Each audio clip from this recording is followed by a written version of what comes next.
capstone. Thank you. That would have been sad. We would have had to get you all back here on another holiday weekend. So thank you for being here. I know that you had other places to be on Labor Day, but thank you for coming out and supporting this presentation. So, so avatars in education. This was something we have. We have an elective, a summer elective. Thank you so much. We have a summer elective class in AI that was taught by Dr. Laura Otero, and that got me really excited. And I started speaking with one of the other one of my other classmates from the MIST program, and Ethan suggested, well, if you enjoy AI and you enjoy how they're used, how the tech is used, have you ever thought about AI avatars as pedagogical agents? So that inspired me. That inspired my program here. Let me advance. So there was a play back in the 80s called The Search for Signs of Intelligent Life in the Universe. And it was with Lily Tomlin. And part of the play was, or part of the show was that she was a lady named, an eccentric lady named Trudy, who was met with some aliens from outer space. And she was trying to explain to the aliens, you know, humanity, life here on Earth. And they were confused because they saw Andy Warhol's art, and Andy Warhol's art was a can of soup. But then also we had the can of soup.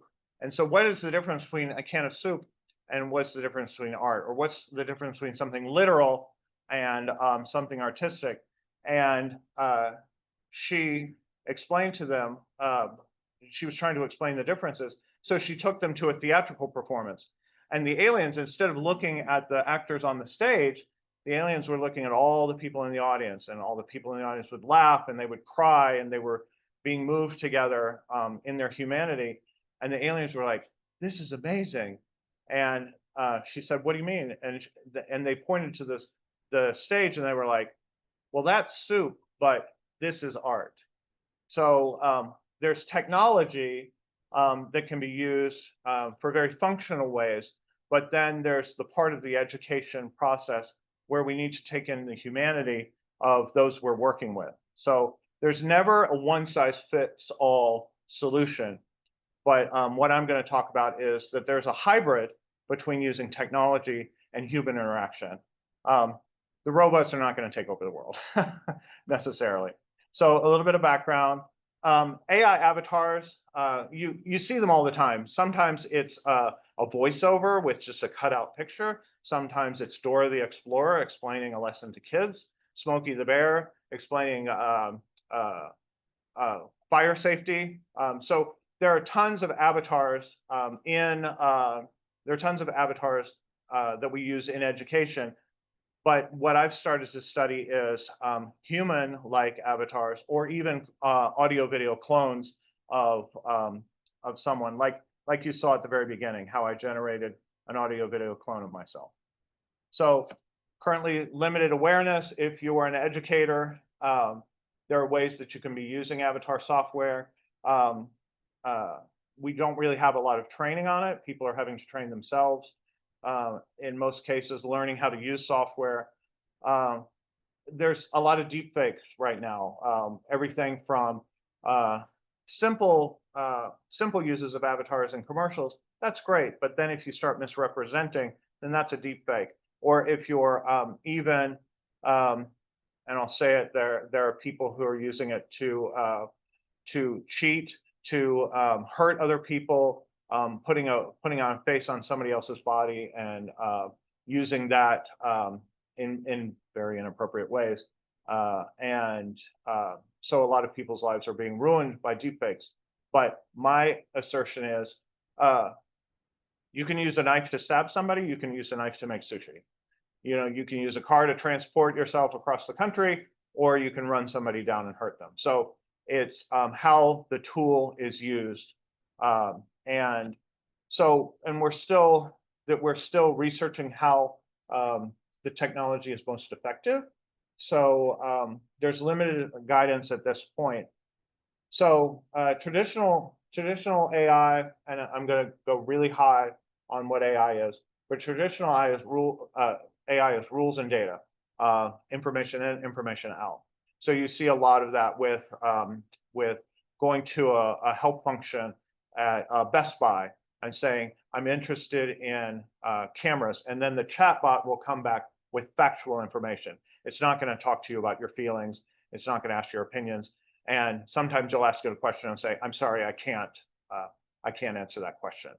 Agentic AI, using agents, there's now some interactivity where it will start to ask you questions. It'll take you down a certain information chain if it senses that you're needing more information about a certain feature of the product, things like that. And I'll talk about how agentic AI can use some autonomous decision making to help further education. So AI, we've really seen the rise of it since 2019. In the past couple of years, I've started working with it in 2023 with AI avatars. AI is basically created by taking all this information and funneling it into an algorithm.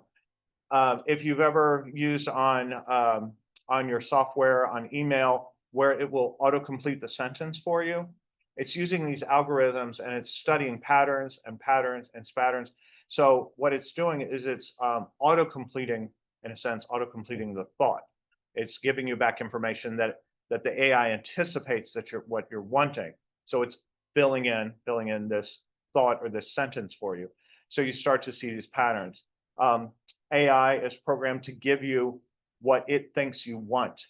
Also, we see corporate aspects of this where the AI is going to keep you on the site or using the software to sell you things, to use up more of your subscription time, things like that. So again, we start to get in some gray areas ethically, but AI can be very, very helpful as long as it's a functional tool. And I'm going to talk about how, with ChatGPT, and there's a number of AI softwares. I'm going to talk about ChatGPT, and I'm going to talk about HeyGen for videos and 11 Labs for audio. And we'll see some examples of that. So the bottom line is the technology can be used as a tool very effectively. I talked about taking down a certain path with Q&A. It can customize learning pathways. If a student needs to independent study on a certain topic, a corporate salesperson needs to understand something about a specific aspect of a feature of a product that's being sold, then they don't want to waste a lot of time on chapters 1, 2, and 3, when really they need to go to chapter 4. So we route them, we chain them to a specific lesson. Then we can have the software or the AI, the custom GPT, ask questions of the learner, quiz them, test them, evaluate their knowledge before they move on to the next step. So it's not just a quiz where you get an 80%, but you get an 80%. The people who are evaluating you understand where they need to adapt and learn, but the AI is adapting and learning on the fly. So the feedback is immediate, and the learning is scalable. So what I want to do is equip educators and designers to use the AI avatars ethically and effectively in instructional design. Currently, we see corporations like IBM using this. CSU system, the entire CSU system has access to ChatGPT EDU. So for those of you who are new to the university, you have access to ChatGPT. Sometimes there's pushback on using these things. Students will use the GPT to write papers. I discourage you from doing that because it's not a great learning experience. Also, what I did with one of my classes is I took all the lectures, I took all the lecture notes, I transcribed the speaker notes, I uploaded everything to a custom GPT, and I used it to test myself. That's great. It was an open book test, so I was able to go refer to my electronic notes. But there's something called hallucinations. ChatGPT does not always give you the right answer. And when you're taking a test and you don't get the right answer and taking an open book test, that will come back to bite you. Appreciate that it's a very powerful tool, but it's not perfect yet. And always verify your sources when you're using it for research. And how much can you use the GPT in the educational environment before it's doing all the work for you, and then you get into an ethical gray area, or you just cross the line into misusing the product.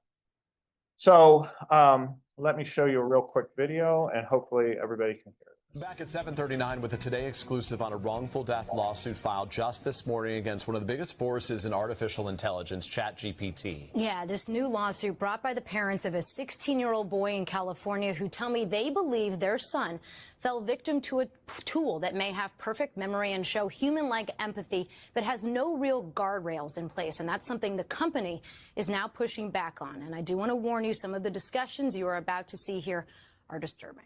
We began with a warning for both parents and children. Did you know there are companies out there creating fictional characters using artificial intelligence that you or your children could be interacting with? A Florida mom is now suing an AI company. Her 14-year-old son took his own life. She said he had a relationship with an AI bot and it caused his depression, anxiety, and suicidal thoughts.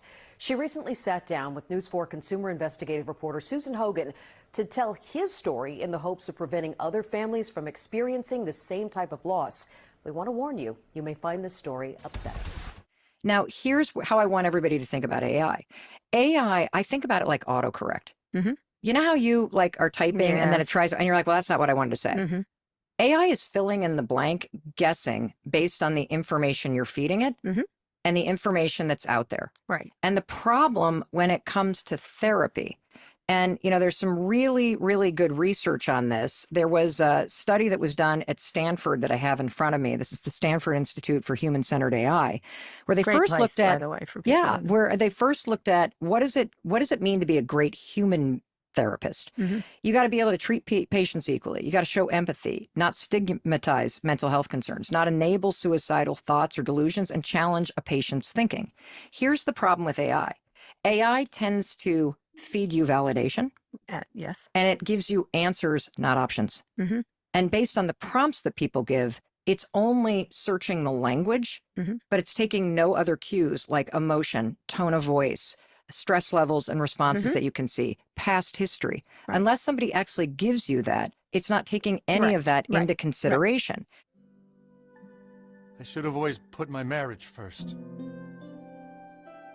Maybe we should talk to someone, Sharon. Really? Do you mean that? Yeah. Hey, how's it going? So, my wife and I are having some issues. Can you help with that? Absolutely. I'm here to help. Just share a bit about what's going on, and we can talk it through together. Do you want to start, Sharon? I'm not talking to ChatGPT. Sharon, she's the smartest person in the world. She? Yeah, anyway, I'm trying to help, but my wife is being kind of difficult. I totally get it. But it's great that at least one of you is taking positive steps to improve the marriage. Oh my God. So there's a serious way of looking at that, but then I wanted to end it on kind of a funny note. But you heard Kara Swisher is one of the leading tech journalists. She was there at the start of Facebook and many of these companies. So she got Mel Robbins, and Mel really encapsulated the problem of trying to use ChatGPT for everything. And again, like I talked earlier about anticipating answers.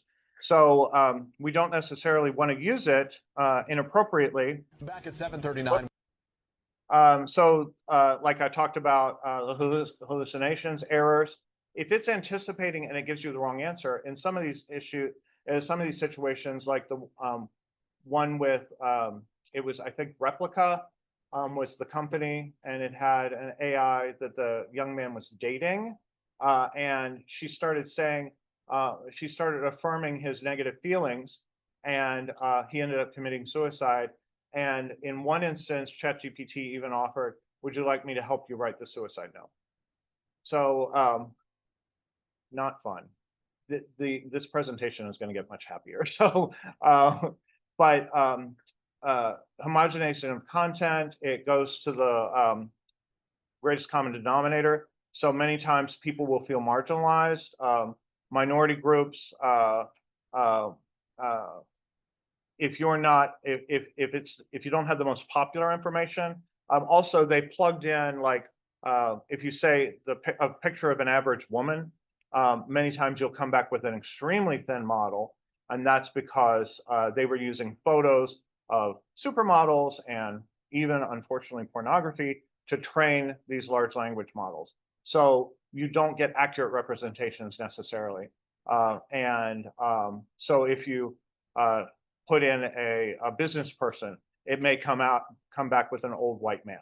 So that's not accurate, and that's not fair. So also plagiarism, like I said before, with students, can plagiarize things, and deepfakes and frauds. There's a big thing with education. It's like, and for those parents in the room, how much time should you allow your kid to be on screen? It's very limited screen time when kids are younger. So that's the negative side of the tech. But the positive side of the tech is that kids can be learning in school. They can have laptops or iPads, and they can be learning some very important lessons. And in addition to the social skills that they learn at being at school, then they're able to understand tech and advance in STEM, for example. We want to have interactive or engaging tech, but we don't want it to replace people. The screen time, you want to have the balance of content, context, and communication. Tech is not a babysitter, but tech can be an educator. So what are AI avatars?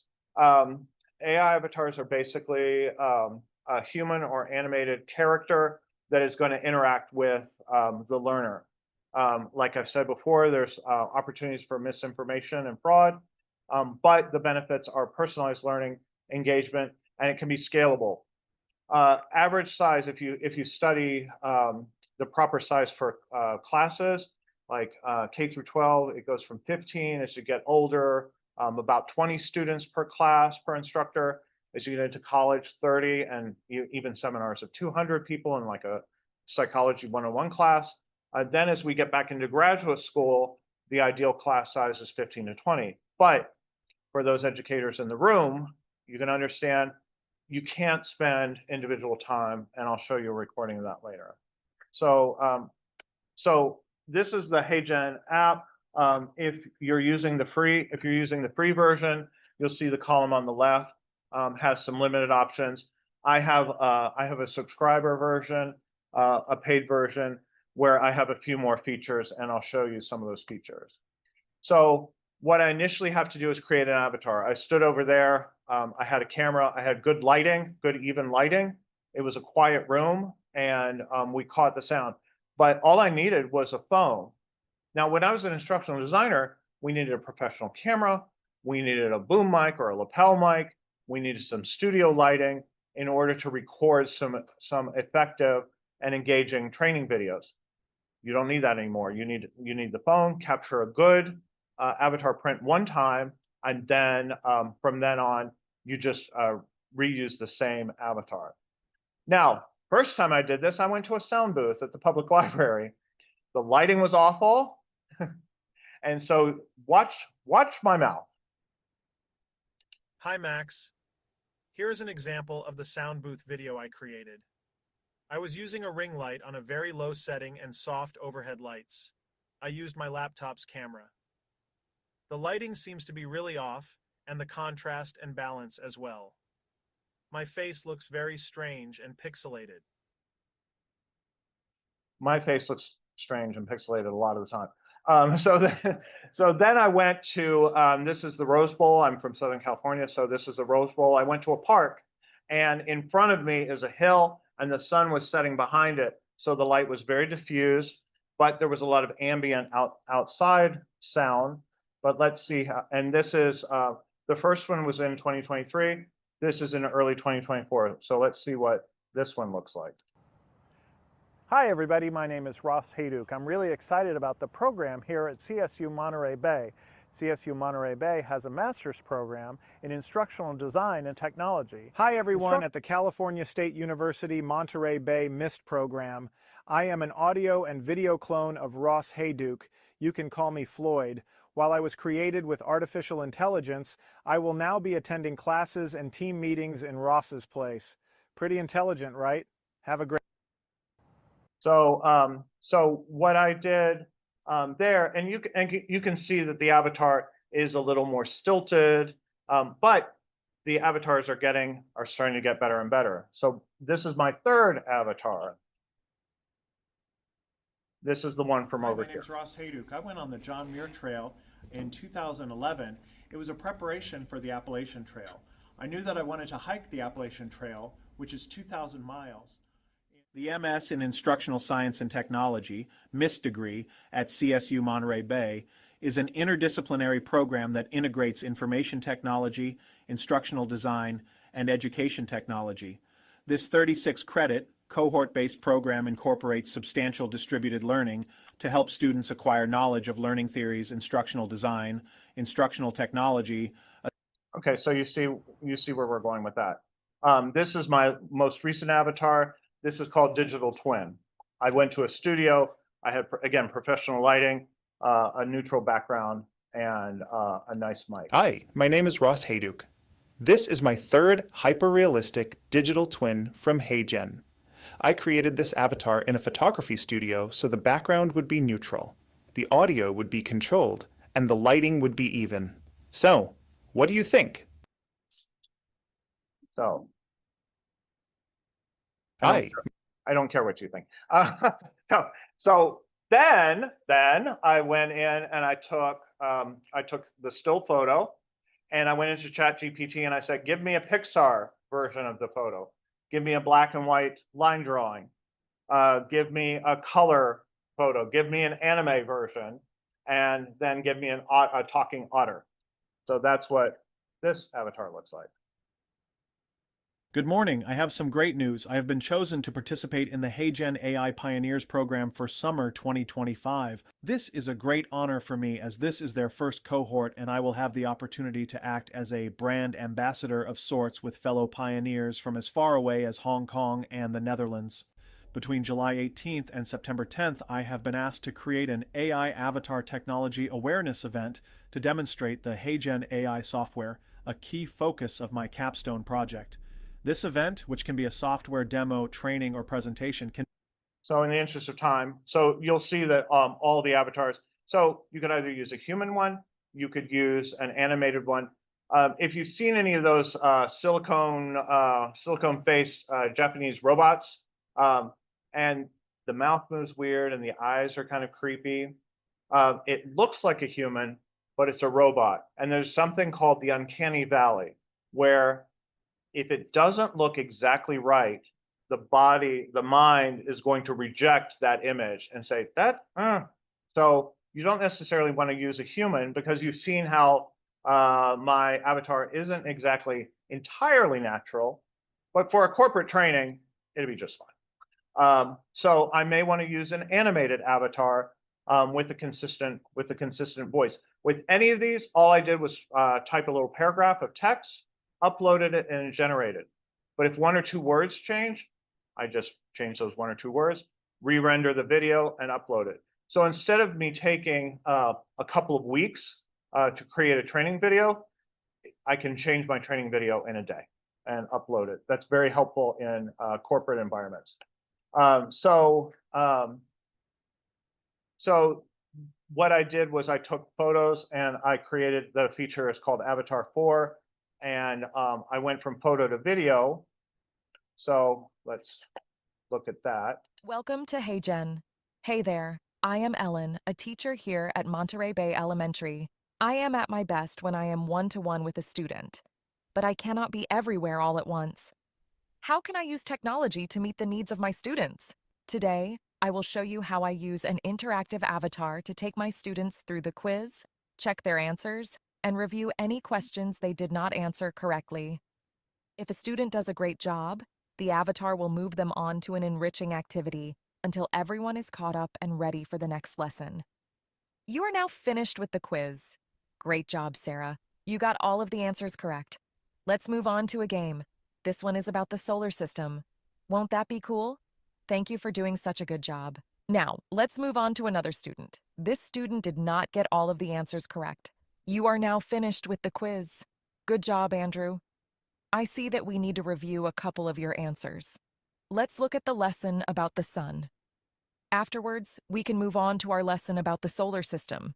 That should be fun, right? Thank you for doing a good job. I find that by utilizing HeyGen for the quizzes, reviews, and independent learning activities, I am able to spend more time helping the students individually. Our time together is maximized, and I am free to be the best resource for my kids. Where will HeyGen help you in the classroom? Thank you for your time. I can't wait to see what you create. So that's a video that I created using still photos. Welcome to this is clip art, and so I used Pixverse, and so I took clip art from Shutterstock. Whoops. I took clip art from Shutterstock, and I animated the still photos. Then I took that photo right there, and I cut and pasted, and I told ChatGPT, give me higher resolution, larger size of the instructor on a laptop. And it provided that. So the character, the narrator, was created from that photo. So there's a lot you can do with the technology, even just ChatGPT, as you've seen, creating all the still photos and then animating them. So like I said, that's kind of the evolution of her in this training video. So like I said, AI for structured academic tasks, but then humans for empathy and nuance. In Austin, there's a school where the kids go to school online at their laptops for 2.5 hours, but then the rest of the day, they have like learning how to do cooking, or they have sports, or they play with the little drone and have science experiments. So there can be a blend of the online tech and the in-person learning. And like I said, I would match the avatar to the student's age. Corporate sales, I'm going to want to use maybe my subject matter expert or an internal trainer. Whereas, like I said earlier, Dora the Explorer for kids' education, maybe. I like the idea of having this teacher's avatar so that they're maintaining the relationship, the students maintaining the relationship with the teacher, even though it's an avatar of the teacher. I'm running short on time, so the effective use for me is the hybrid model. Interactive avatar, I'm going to breeze through this really quick, but I encourage you to talk to Chris. Chris and I both have this interest in AI avatars. What Chris did was he created an interactive avatar to help him prepare for a job interview. You could also use the interactive avatar as an instructor to create a version of yourself with all the class notes behind you, all the information for the course behind you. And then at 3 in the morning, when somebody's pulling an overnighter and they want to ask you, the instructor, a question, they go to your avatar and they have a conversation. So let's see how Chris interacted with the avatar for his job interview.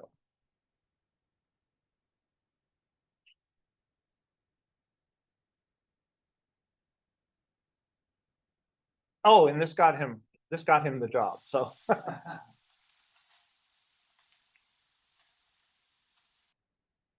Good morning, Chris. Thanks for meeting with me today. Ready for our learning and development interview? Let's go ahead and get started. Great. To begin, what steps would you take to create a more inclusive and equitable workplace? I'd start by providing opportunities for diversity training for all of our staff and ensure that it's ongoing and not just a yearly compliance training. I'd also revise our hiring practices to ensure that we are using inclusive language and standardized rubrics. And then lastly, I would ensure that we are developing accessible training programs. And that means using virtual sessions for those who may not be able to attend on campus, screen reader friendly content, and then also video resources that are always captioned. Thank you for that comprehensive answer. You did a great job highlighting multiple strategies, from ongoing diversity training to revising hiring practices and making training more accessible. Your emphasis on accessible content and virtual options shows the clear commitment to inclusivity, and that's really important. One thing you might consider expanding on is how you would measure the success of these initiatives, or how you'd involve staff and faculty in providing feedback to ensure these efforts are impactful and meet their needs. Incorporating specific goals or metrics could strengthen your approach further. Would you like to try answering that question again, perhaps with a bit more detail on how you'd assess progress? So, and again, I'm running over a little bit, but I would encourage you to stay after, and we can watch the entire video if you'd like. Another way of using an avatar, I applied for a job at Intuit, TurboTax, and so I used Synthesia, and I created a calling card, and you'll see how I use the calling card. Hi, Meredith. We hope you are having a great morning. We're excited to introduce Ross Hayduke, who will be instrumental in our upcoming projects for the Intuit DevX team. His skills as an instructional designer and program manager make him a strong candidate for the AI training program. He knows how to use Synthesia, HeyGen, and 11 Labs. His graduate school work at CSU Monterey Bay will be synergistic with his work at Intuit and positions him well as a member of the team. We look forward to meeting with you later today. I didn't get the job, full disclosure. But Meredith, the hiring manager, said, Meredith said, we went through the entire in-person interview, and then she looked over her computer and she looked at me, and this was on Zoom, and she said, thank you for sending me that. Because what it did was it showed initiative, and it also showed that I understood how to use the product in a creative way. So how will you use an avatar in job preparation or job interviews? I'll buzz through this really quickly. There's a translation option. Translation, here we'll see.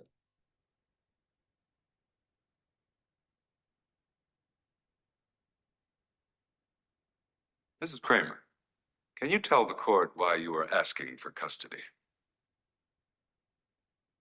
Parce que c'est mon propre enfant et parce que je l'aime tellement, profondément. Je sais que j'ai abandonné mon fils. Je sais que c'est une chose terrible à faire. Croyez-moi, je dois vivre avec ça chaque jour de ma vie. Aber ihn verlassen zu können, musste ich glauben, dass es das Einzige war, was ich tun konnte und dass es das Beste für ihn war. Ich war nicht in der Lage, in diesem Zuhause zu funktionieren, und ich wusste nicht, wie die Alternative aussehen würde. So you can see that it maintains her eyes, her expressions, her breathing, her characterization, her vocal timbre. All it did was digitize this part. It maintained what actors call the mask, and then it just digitized this area. Let me show you one more. Ariana Grande has been everywhere recently promoting her movie Wicked. She sat down with The Hollywood Reporter to discuss one of her first hit songs, The Way, released when she was only 20 years old. Driving to Nick on Sunset to film Sam and Cat, and I heard The Way, and I almost crashed my car. It was really exciting. Grande traveled internationally in 2024 and 2025 to promote her popular movie musical. But what if she could be everywhere all at once? Era davvero emozionante e totalmente terrificante perché ho quasi perso il controllo della macchina. È stato davvero un momento folle per me perché mi stavo preparando per andare sul set per il mio vero lavoro. Y ya sabes, nunca Pensé que me verían como una cantante. No lo hice. Esperaba, ya sabes, esperaba que la gente me dejara hacer ambas cosas o que pudiera hacer ambas cosas con mi vida. Y à cette époque, c'était une pensée tellement inconcevable. Donc, c'était vraiment génial d'entendre, genre, oh mon Dieu, il passe ma chanson à la radio. Peut-être que je pourrais faire les... Enter localization. Localization is when you adapt a product, service, or content to fit the language and culture of a specific country or region. Industries like tech, e-commerce, media, and global brands go beyond simple translation and use localization to connect their message with more people in their native language and cultural context. So localization is very important. I did a localization project for a software company where we had to do Japanese, Spanish, German, and Italian. And so they're around the world. So what I had to do was I had to bundle up my entire my entire project, send it off to translators. They took a month or so. This, I could run it through the translation software, localize my training, send it to someone in my sales offices or at a university that I work with or so on. Just ask them, can you check the language really quick? Because again, these databases again match the breathing, the face, the style, and so on. So you're receiving the intention of the trainer, but you're localizing it, and then you can also localize it into Spain Spanish, Mexican Spanish, and so on. Voice changer, I'll just show you this real quick. You can figure out how you might use this ethically. It is literally impossible to be a woman. You are so beautiful and so smart, and it kills me that you don't think you're good enough. Like, we have to always be extraordinary. But somehow we're always doing it wrong. Like, you have to be thin, but not too thin. And you can never say you want to be thin. You have to say you want to be healthy, but also you have to be thin. What It if I is take her literally words and create an impossible to be a avatar woman. from that? You are so beautiful and so smart, and it kills me that you don't think you're good enough. Like, we have to always be extraordinary, but somehow we're always doing it wrong. You have to be thin, but not too thin. And you can never say you want to be thin. You have to say you want to be healthy, but also you have to be thin. You are So I take Max's voice. beautiful and so smart, and it kills me that you don't think you're good enough. Like, we have to always be extraordinary, but somehow we're always doing it wrong.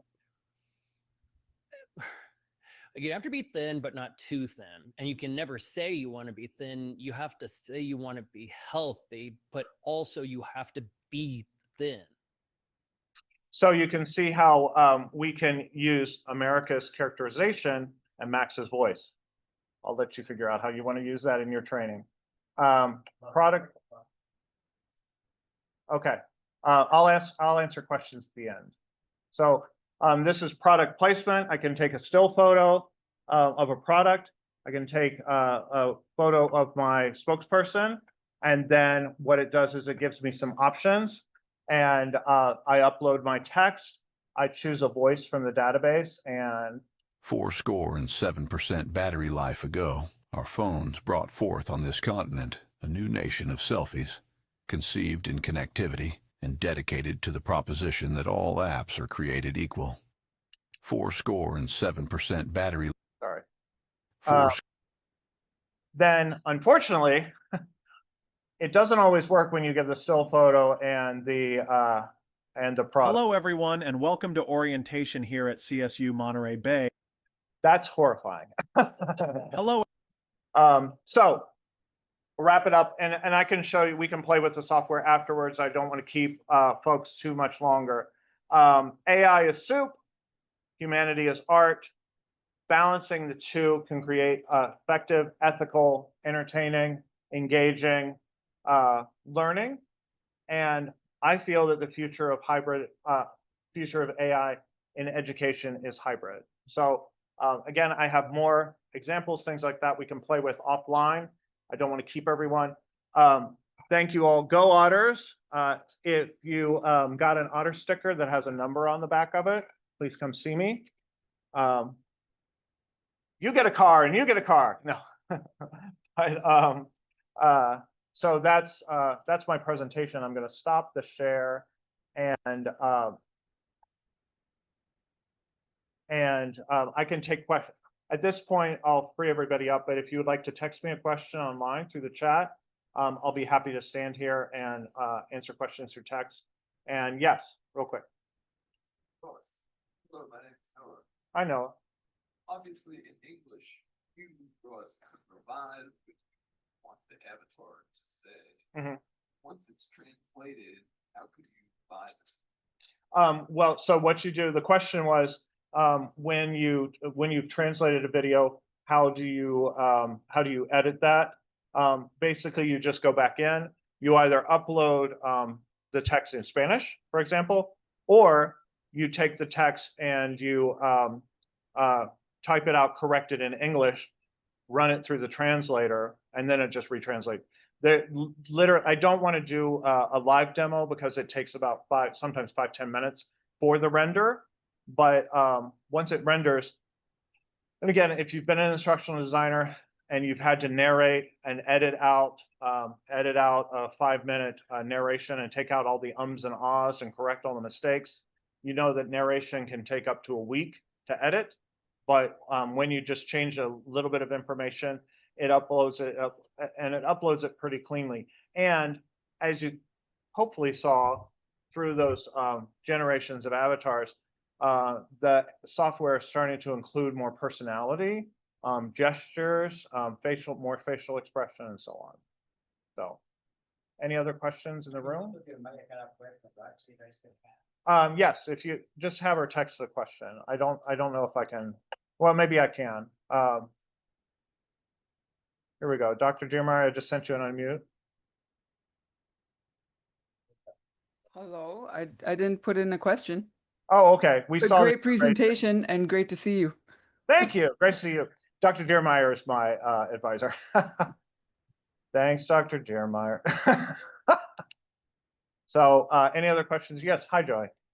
Ross, do you happen to know what how this looks like HeyGen, or even some detail about once you make a personal avatar, their rights to their image or things like that? Because I know we talk about some of that stuff, like right. That information is now owned by them, whatever. Right. If you feel you really like the avatar that you created, even my like Pixar style or anime style avatar, you can put that with HeyGen. You can put that into the public avatar space, and other people can use it. So basically, you're just contributing to. They have 500 for the free version, over 700 for the subscribed version. Different avatars that they've created. Some of them are from actors, and some of them are from AI generated avatars, and I can show you that offline. But it's your avatar. My avatar is private until I share it with the other user. No, not that I understand. So yeah.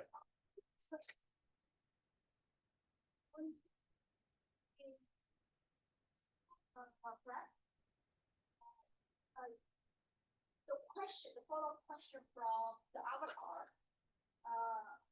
Did you give the voice? I mean, the content, the feedback to giving is great, but So the question, real quick, for the folks at home, the question is for Chris's interactive avatar for the job interview.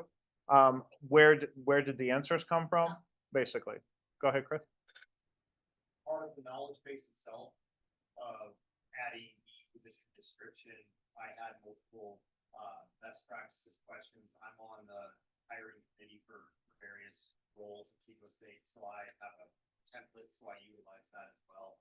And then I found some reputable websites and different areas that I directed to, so that it would actually understand how I answered the question, analyze that, provide feedback for me to be more effective in my second report. iteration of responses. So you missed the second portion of the video of actually answering it properly. So it was supposed to be rocky and then getting better and better. So over time, using it for, I think, 3 weeks before the interview itself, it allowed me to keep talking and keep talking and keep talking, and it would constantly provide more and more feedback. It never told me that my answer was perfect and to go with it. It would always continue to give me more. So for those of you at home, basically, Chris has access to HR best practices and information databases that he created the custom GPT. The questions were answered through that. And then the example that we saw was his first answer, then his second time that he answered later in the video. And I can put you in touch with Chris if you would like to see that video in full. As he practiced, the answers got better and better, and the feedback was more constructive. Is that the correct? Okay. Sarah, you had a question? Yeah, so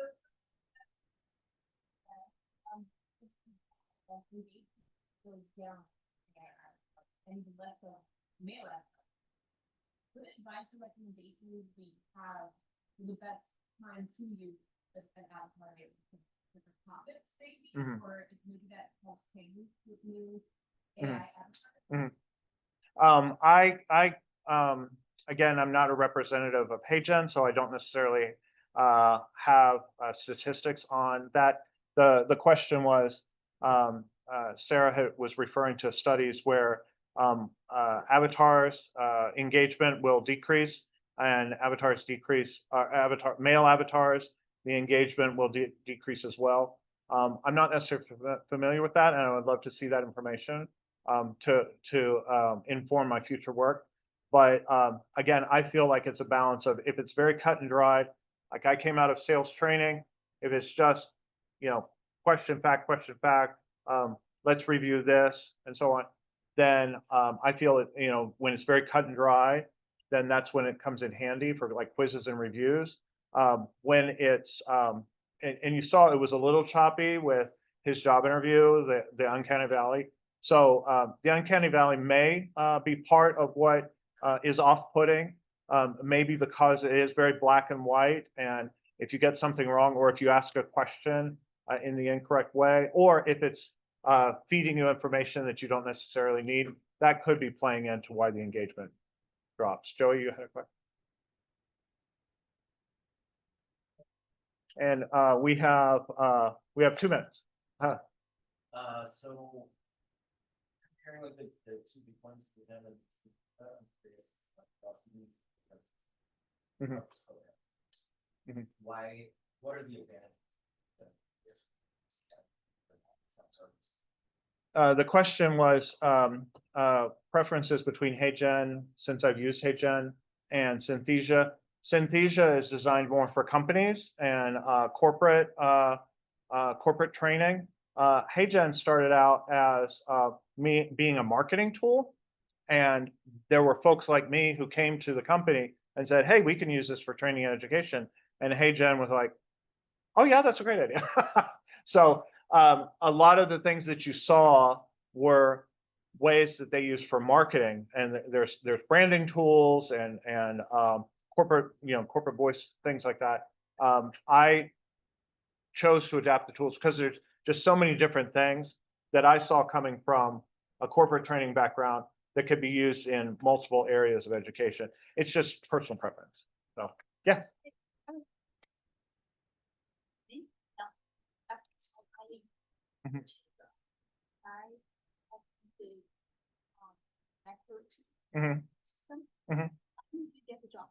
Oh, okay, great. Thank you. Dr. Sue just said she's got a job for me. But for Flint, yes. Because we use Flint for our pro seminar. Oh, great. With our pro seminar with 100 students in this room, going through Flint. Okay. And that's the exact piece of that stuff. Right. But actual generation of the discussion and feedback is all AI generated. It's very powerful. It's just that human connection is missing. Right. I would love my avatar appear there with my students, giving that feedback. Actually, the AI is right. Dr. Yanis Glavanos in London. He's in a law school. He was the one who encouraged me create an avatar of the professor. That way, when the students are studying, they can reach into the knowledge base for that class and interact with the avatar.